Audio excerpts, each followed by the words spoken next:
Hello there. Good to have you once again. But today we have a very intriguing subject we want to talk about. Remember, I'm your host Prince, and on this voyage, we've been discussing Afrocentric travel narratives. I have with me beautiful people, beautiful faces, to have a wonderful roundtable discussion. And by my right, I have Esther. Would you mind to introduce yourself, Esther? Hello, my name is Esther from Rwanda. Okay. Petunia, Hi, it's Petunia, South African. and we also have. My name is Olayinka Folaweo from Nigeria. And lastly, And I'm Lorita from Rwanda. very, very intriguing people. All today, it's just about a wonderful, intriguing discussion. So this video came up from a personal conversation with all these beautiful people. And personally, I want to start with you, Esther. You said you had points to put out there to people, the reasons they should visit Rwanda. Please, could you go ahead to tell us why do you think they should visit Rwanda? What reasons do you have for people out there to visit Rwanda? Thank you very much. The reasons why I say that people should come here to stay or visit Rwanda is because, first of all, Rwanda is a very safe country, and it's like there is no there's literally few cases where you can find in some parts where there are insecurities. So and the second reason is that it's a very good country which is having a good rate of development. They're trying the best. The government is trying its best to create jobs for the people, and the education system is top notch, and even the school fees they have to pay is basically it's free, and the health centers are top notch, where the citizens here they pay 3,000 francs, which is $3 per year for treatment. And I think it's a very good country. You people should come and see for yourself. I mean, That's a whole lot. In fact, we cannot imagine what that feels like. Now, Esther have given us more than up to 4 reasons. Yeah. Rwanda is safe. Rwanda is Leading in development, and Rwanda also is leading educationally Yeah, and healthcare. So I want to proceed to you, Petunia. What's your context from what you've seen as a South African in Rwanda? What are your thoughts? Yeah, I think for me as a South African in Rwanda for the first time, definitely the safety. I'm obviously preparing to visit Rwanda. I heard a lot about the fact that it's one of the most cleanest country in the continent. And I also heard that it's the country to visit, especially as a woman traveling alone. And having been here, I can confirm it's so safe. I mean, just a couple of days ago, I went on a midnight walk with, a couple of friends, and you totally feel safe. It is safe. I've never been in a place where I feel so safe. So yeah. Very true, very true. So Olayinka, what would you say about it? I know you've been here around a couple of good months, more than most tourists. What are your thoughts on this? Well, for me, Rwanda is a very good place to stay. A very good place. Everybody wants peace. Okay, so and Rwanda, especially the government, really cares about their people. Right. So when we look into the insurance, the health insurance, so they make it so affordable that everybody can afford it, right? Can be able to pay for it for the whole year. So it's a very good country, I must say. What do you appreciate about it as a foreigner in the country, and from the time frame you've been here? What is outstanding about the country to you? Well, it's I've been to a few countries in East Africa, within East Africa. So and they have similarities. Okay. Most of them have similarities, and I wouldn't say one is Better off. yeah. So I can only say one is okay, this one is better. Maybe I can't just say one is better, but Rwanda is good. Would you recommend Nigerians from back home to visit Yes, Rwanda? yes. Everybody should visit Rwanda Why? because it's good. Because it's good. Yeah, nice. You know. True. Yeah. So finally, we're going to get your perspective as someone who comes from Rwanda. What would you want people to know? Why should they visit Rwanda? First of all, Rwanda is a neat country. It is so clean. I don't know if you guys have visited Rwanda city. Yeah, we have seen around the city Yeah, a it's couple so, of places. so clean, and the transport is so easy. Like it's so fast to move from one place to another. That's Yeah. true. I think you guys should call out your friends to come visit Rwanda. Wow. So what's more intriguing?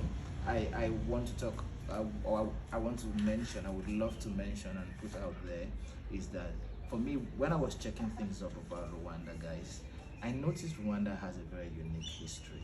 You know, one of the few African countries that were colonized by two different countries. We're talking about Belgium and we're talking about France. Germany. Sorry, Germany. Yeah, Belgium, Germany. And now it's really shaped a lot about them.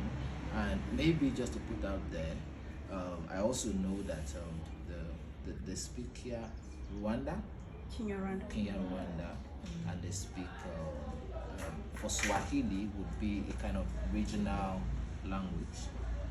Outside Swahili, they speak French and English. So basically, the native language is just one, and that's so unique compared to where we come from, compared to other countries in Africa, where we have hundreds and thousands, of different dialects.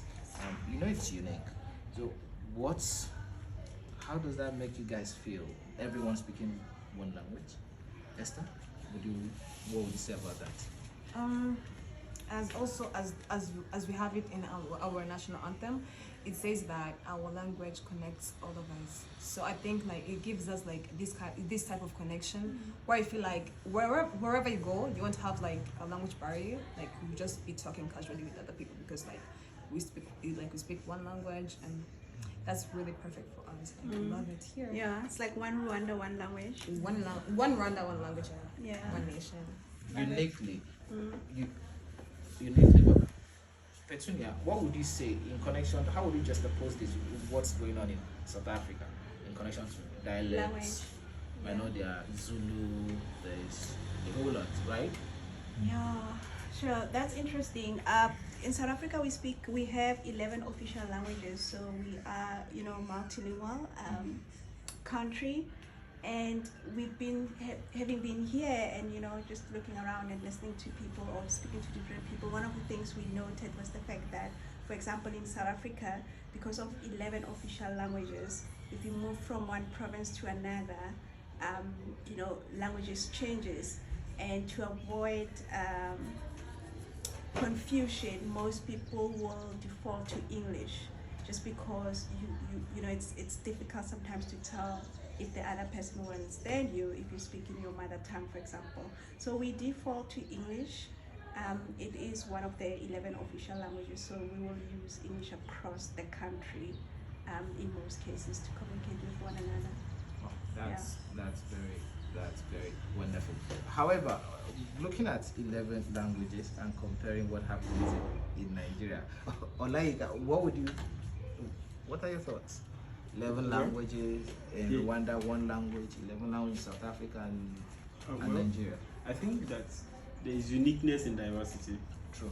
We can't all expect our country to be like other countries. There will always be differences. To start with, Rwanda is not a populated country. Exactly. You don't have so many, population, which is also very unique, which is great, right, to their favor. So, and you can't expect Nigeria, the whole Nigeria, 220 million people speaking the same language, right? So we are so many, we have different regions, different states, different local government, and I think the thing, what brings everybody together, how you can speak to a Nigerian is English, you know, If not pidgin English. still English, because somehow when it's broken, you can still pick one or two things. Yeah, exactly. So you know, the pidgin English actually started from the Portuguese. It was the Portuguese that started it. You know, they were speaking in some, so they were picking it then. That was it from whole Nigeria. So some of these things is just, and it's not only Nigeria that speaks pidgin. We have pidgin in most West African countries speaks pidgin, and it's unique. So somehow I think that the uniqueness for Rwandans is that they speak the same language, which is, you know, which help bring them together. You know, and in South Africa is also a very big country. You get so, and there, yes, and there are many. You can't expect everybody to speak the same language. I don't know if you understand what I'm talking about. Understand what? Yeah. So I think it's just there's uniqueness in diversity, just like I said. So from that wonderful context, we get Rwanda, South Africa, Nigeria, diversity. Yet we're all Africans. You know, most importantly is the fact that we want to understand that, yeah, these are just dialects, right? But we're all united. We're all black, young Afrocentric individuals who are all together in one continent. And also, most likely, finally to you, what would you say about how do you see this language and tourists in Rwanda? You know, I noticed that most people in Kigali, I've not been to other parts of Rwanda at least yet, but most people in Kigali, especially the indigenous people, the locals, are very comfortable to go along with Kinyarwanda. Very few of them can actually express themselves in Swahili, which happens to be a regional language. So what do you think? Do you see any barrier via language in connection to someone like me who cannot speak the local language with the indigenous people? If there is a barrier, what do you think could be done so that more tourists, when they come, they will not have that barrier, that language issue of communication? Like finding your way somewhere, you want to talk to a motorbike person, but you don't know the language, if not Google Translate. How do you think we can deal with this? So that we want to talk to you, Esther. What do you think? How do you think this could be handled? What I think would be done is like mostly when foreigners come here, they usually face that problem of like language barrier, because most of Rwandans, like, they don't usually like speak English, and if they speak it, they don't say it that well. But like, just like Olayinka said, you cannot Push people around to ensure that they speak. But like, you can pick like 1, 2, 3 words which can help you. And what just like I said, Rwanda is putting emphasis on like education, which is helping people, Rwandans, to learn more about different languages and more about education. So I think like in future that probably won't be even around anymore. Nice. So you are saying it's more like a short term problem compared to what the future holds, right? Yeah, exactly. All right, good. So what are your thoughts towards that, Petunia? The thing about language barrier and tourism and the world becoming so small, it will always be an issue, because I'm in two parts. I'm all for, you know, pushing and preserving mother tongue.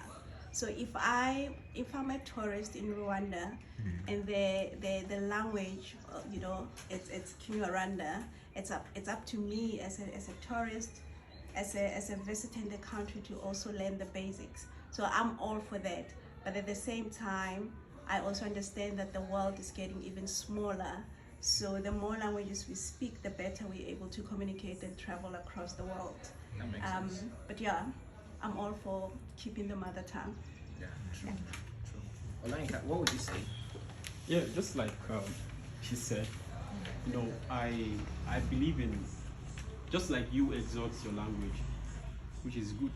That's exactly how an average Igbo man in Nigeria take it as like a very solid thing to do, right? So if I'm actually establishing on a point, meaning if we can only learn other languages, right, more languages, so we can be able to meet, when you meet different people, it won't be difficult for you, right? For me, I'm learning Japanese and also learning Swahili, but at the point when I left Kenya, I stopped my Swahili lessons. You know, I wasn't so consistent in it like I am consistent with Japanese language, right? In Nigeria, I can speak Yoruba, I can speak Hausa, I can speak a little bit of Igbo. I can pick, you know, Igbo. Right now, this is the country I am. That's the country I stay. That's my own country. So coming to this place, the only thing you can do if you're staying 1 week, it will be, because most tourists, if you're a tourist, right, you can't stay more than like 2 months. Yeah.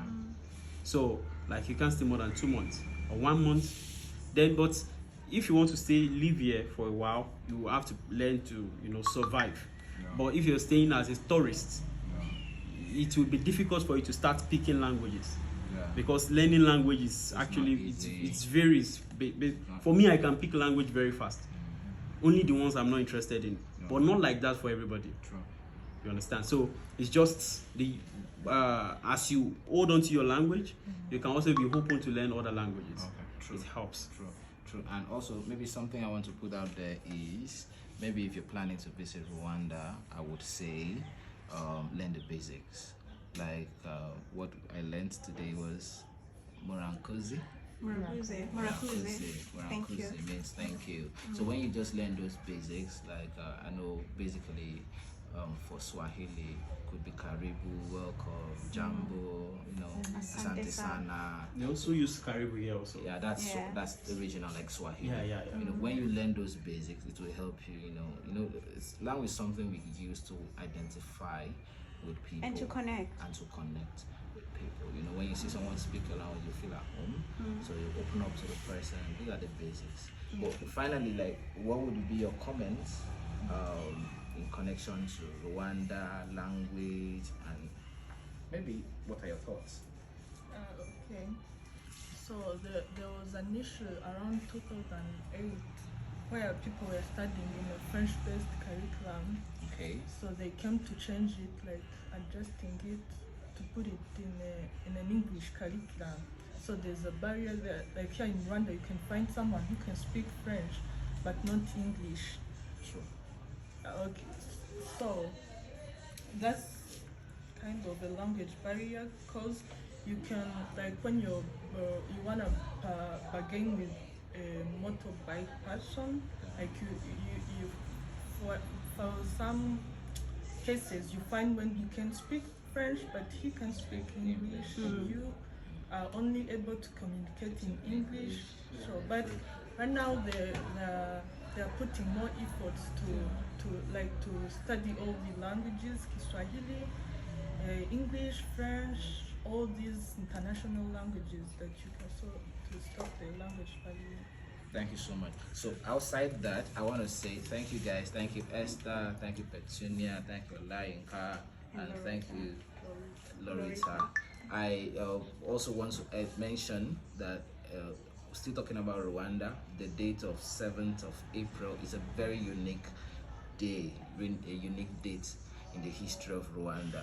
And in case you didn't know, well, people talk about visit Rwanda, go to the Genocide Memorial Center. That is not just the only place where you can visit. You can visit the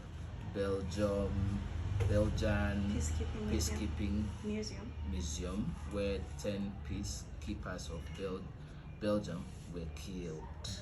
That's a very unique history. It's a whole lot. So there's so many things to do in Rwanda, and most importantly, you want to see what we call the Singapore of Africa.